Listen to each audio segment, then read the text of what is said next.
We mentioned those red hills here in St. George. Nice picturesque landscape around us. The sun begins to set over those mountains here as we head to the fifth inning. 2-0 Florida Southwestern, looking to try and add to that lead as we play here in the top of the fifth inning. Top of the order due up, and that's where Fuentes will sit. Takes the first offering off the plate, ball one. Fuentes today 1 for 2. Single, cut down on a fielder's choice back in the third. 1-0, hit the other way, foul. And the count, 1 ball and 1 strike on Marla Fuentes. Went 2 for 3 in the opening matchup with these two squads. On the year, a .429 hitter. Leading stolen base getter with 58 stolen bases so far this season of the 269 this team had coming in. Line shot through the 5-6 hole and into left field, a base hit for Fuentes. All the hits for Florida Southwestern have been singles. 8 of them to be exact. Well, in one other inning, they got their leadoff runner on. That was in the fourth when Christian Quinn led off the inning with a single. And that led to a run for Florida Southwestern, trying to turn the trick twice. And Quinn was actually not the runner that scored. It was Vaughn who came in. That one's bunted in front of the plate. Third baseman has to make the play, but not nearly in time. And Belandi ensures that the first two have reached in the fifth for Florida Southwestern. Now, both teams have tried to protect against the infield singles the entire game by playing the corner infielders in, and sometimes you just can't help it. And it looks like we're going to get a signal from the head coach of the Lakeland Lakers. Could be a pitching change coming on the way, or at least a chance for a conference at the pitching circle. Gives us an opportunity to remind you that our coverage begins tomorrow at 12 Eastern, 10 a.m. The winner of this contest will take on the Salt Lake Bruins. Our second contest of the day set for noon. Winner of that, noon local time, 2 Eastern time. Winner of that first contest will face the defending champion Butler Grizzlies. The consolation winner will have to win twice in order to garner the championship. If Butler wins once, they are the champs. So we have a maximum of 3 games to be played tomorrow, a minimum of 2. Here's the New Zealander, Weriko, with 2 on and nobody out here in the fifth inning, trying to add to a 2-0 lead. She squares, but holds. Throw down to third base is in time to retire Fuentes. Heads-up play by the catcher, Manus, cutting down Fuentes at third base. And a big first out garnered by the Lakeland Lakers. Well, we know Florida Southwestern likes to run, and Lakeland ready for that. That's a big first out on the board. Second and third, nobody out. Completely different situation. That one's hit down the right field line. Hooking foul.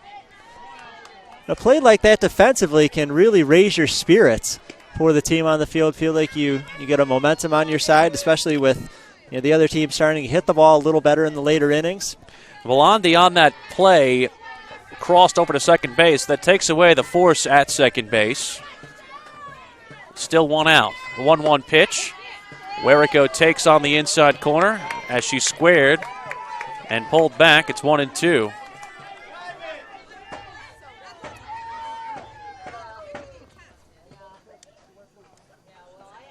And they were clarifying whether or not she attempted to square or whether it was on the pitch. And it seemed like that was on the pitch. So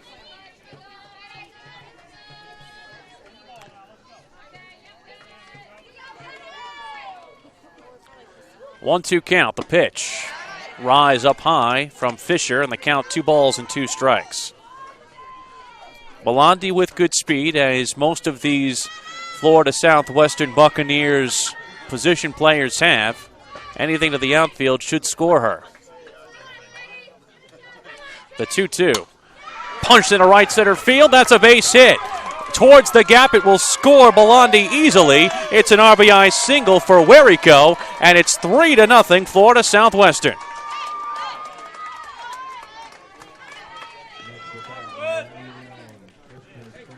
Staying with it was Werico. She really had to kind of fight it off a little bit, but despite being late on it, she got enough good wood on the softball in order to get it into the right center field gap, and that, I believe, is going to be all for Caitlin Fisher. And she will depart with 1 out here in the 5th inning. Desi Leonard, the primary pitching member of the Lakeland Lakers squad, will now come on to at least try and limit the damage of what is already a 3-0 deficit for these Lakeland Lakers. Leonard on the season for her, a 7-3 record, 66 2/3 innings, 15 walks, 37 Ks. They employ 3 pitchers, Fisher, Leonard, and Ostrick. Ostrick, the main pitcher, 32-4 record. They're trying to stay away from her for a possible game tomorrow, if possible.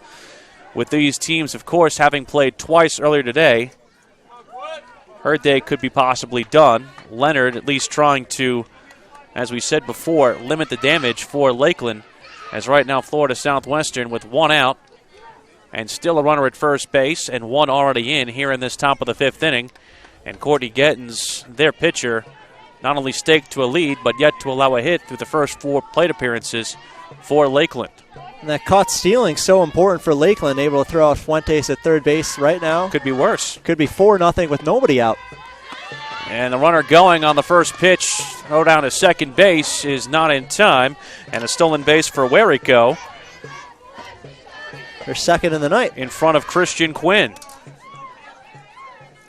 For Werico, that's 53 54 on the year for her. And once again, the starting of the runner proving to be a real burden on this Lakeland Lakers squad. Pitch is on the corner, and the count 1 ball and 1 strike as Leonard works to her first hitter in her 12th appearance of the season. And caught between second and third was Werico, but there was nobody covering second base. They were trying to do a little bit of the variation of the wheel play with the shortstop Gengenbacher covering third base and Boone charging in, but Boone didn't exactly charge in, with Quinn squaring around. Pitch is up high, and the count 3-1 with first base open. Vaughn, the on-deck batter.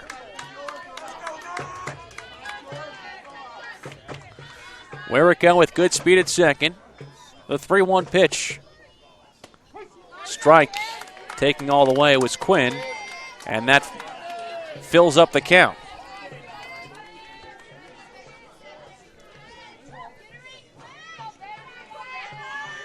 Quinn from Hattiesburg, Mississippi, same hometown as Brett Favre. 3-2. Hit to the left side. Shortstop Gengenbacher makes the play, but will have no play as it was hit to the whole portion of the 5-6 area and could not throw across to complete the play on Quinn. She has to eat it up. An infield single. The first 4 have reached for Florida Southwest. 1 retired via caught stealing. But the first 4 have all reached. And that brings in Vaughn. With first and second and 1 out and 1 already in. 3-0 Florida Southwestern. Rise from Leonard is high, and the count 1 ball and no strikes. Vaughn has one of the 11 singles from Florida Southwestern today. The pitch. Runners go. Double steal attempt. Throw down to third base, and she is out. Werico caught stealing at third base, the second caught stealing of this inning, and really showing off the arm of Monica Manis.